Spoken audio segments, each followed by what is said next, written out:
Ahoana Marina, Aiza ny Firenentsika, toko fitaka, izay no mahazo ny vahoaka malagasy avy amin'ny mpitondra sy ny mpanaraka azy.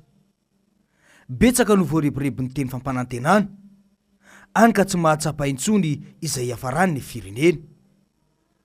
Tsara aloha ny manamarika, fa ity fandaharana ity dia natao indrindra mba hanomezana vaovao sy ampisokatra ny sain'ny malagasy mpiray tanindrazana. Amin'ny tany republikanina toantsika dia ny filoham-pirenena no modely sy tompon'andraikitra voalohany amin'ny firenena.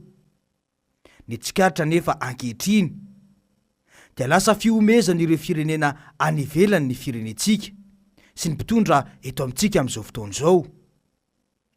Ny zava-misy eto amin'ny Firenentsika izao dia pirofo mitohoka amin'ny tendany fa manana tsy fahaiza mitondra ny mpitondra. Tsy mahagaga ihany koa izany satria na ny fiainan'ny Firenentsika aza tsy hainy mpitondra ankehitriny io. Tsaroantsika tsara angamba ity teny nataon'ny filoham-pirenena ity.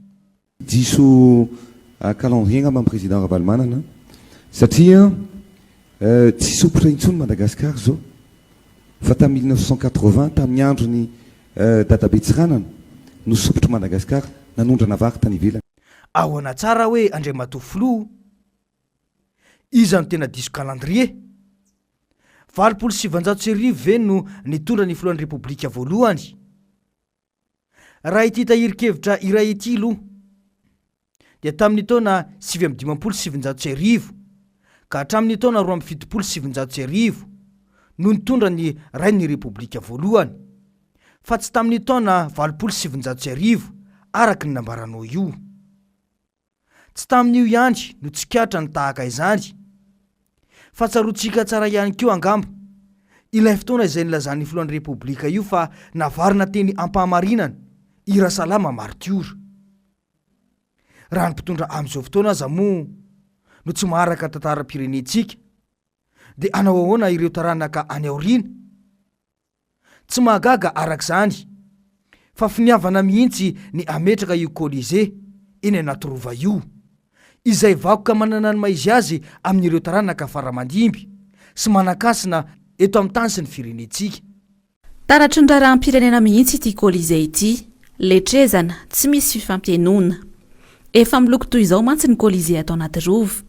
Ity fotodrafitrasa ity izay tsy nisy tsy nitondra fanakianana na teratany malagasy eto an-toerana na mila ravinahitra hatrany ivelany hatramin'ny UNESCO. Saingy tsy niemitra mihitsy ny fanjakana. Andenga iverenantsika kely ny tantara. Raha tamin'ny fiantombohan'ny fotodrafitrasa no efa nandefa taratasy tamin'ny fanjakana ny UNESCO ny 24 volana febroary lasa teo fa misy fiantraikany amin'ny mahavakoka azy ny fikitiana ny faritry ny rova. Dia izao tsy mbola nijanona amin'ny asa trano ny fitondram-panjakana hatramin'ny androany io. Vondrona anisan'ny tsy nankasitraka ity fotodrafitrasa hatramin'ny izay ny vovonana taranaky ny Andriamanjaka eto Imerina. Ny vovonana dia mitaky ny fampiatoana ny asa. Ny vovonana dia mitaky ny fandravana ny Colisée io. Faharoa, manda ary mitsipaka ankitsirano ny fikasana hitokanana ny Colisée sy ny lapany manjakamiadana amin'ny fomba ampahabe maso na antsokosoko na fotoana inona na inona. Fahatelo, manentana ny taranak'andriana eto Imerina sy ny mpitana fomba ary ireo rehetra mbola mandala sy manaja ny fomba amampanao manerana nosy hirahihina ka tsy anaiky izay mety ho fikasana hitokana ny Colisée sy ny lapany manjakamiadana. Zay milaza na mitonona ho andrina manatrika izany dia mpanota fady ny tandrazana ary ambara fa very asana.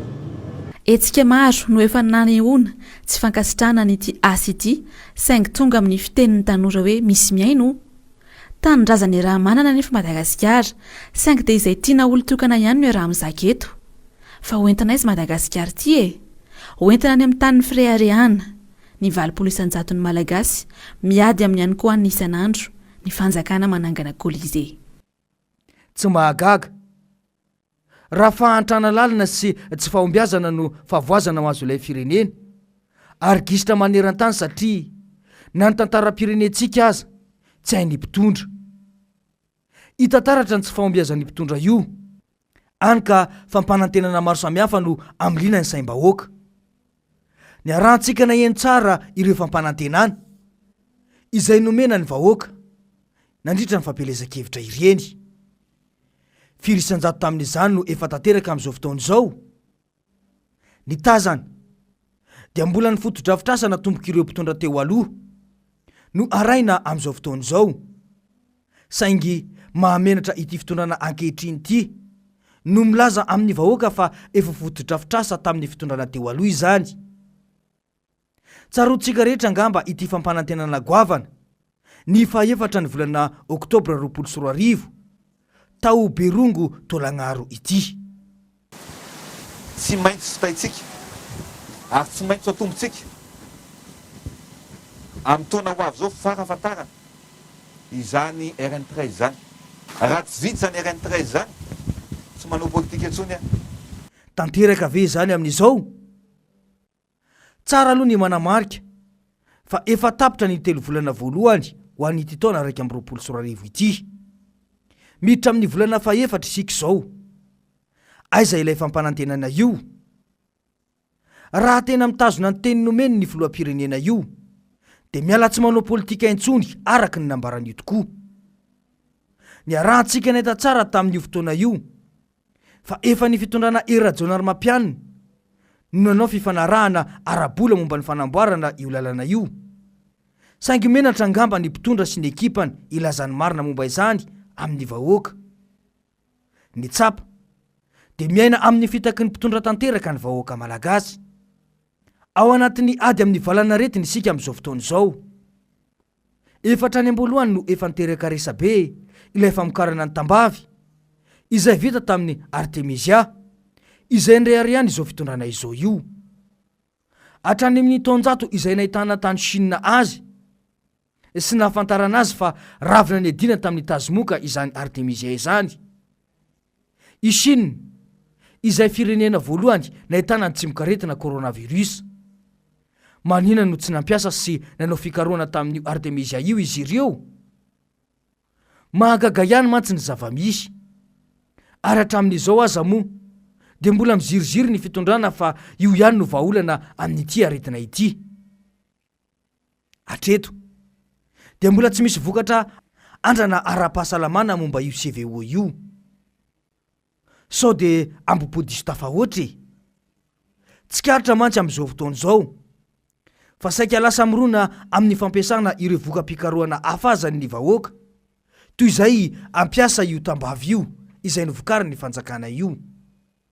Tsy misy afa-tsy ny mpitondra sy ny ekipany ary ny fanatika sisa no manindraindra ny CVO na ireo firenena afrikanina aza tsy niverina nakaizany intsony fa samy miandrandra ny azahoan'izy ireo ny vaksiny izay novokarina tany ivelany.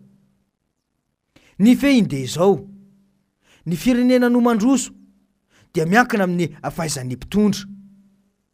Tsy mahagaga raha gisitra ny firenentsika satria na ny tantaran'ny firenentsika aza dia soy ny mpitondra. Zava-dehibe ho an'ny firenentsika ny fisiana mpanohitra matanjaka eto amin'ny tany sy ny firenena io. Iarahantsika mahita tsara ireo sary miparitaka fa misy ireo solombavam-bahoaka manao na fitondrana miazakazaka manao vaksiny any ivelany. Fa ahoana marina?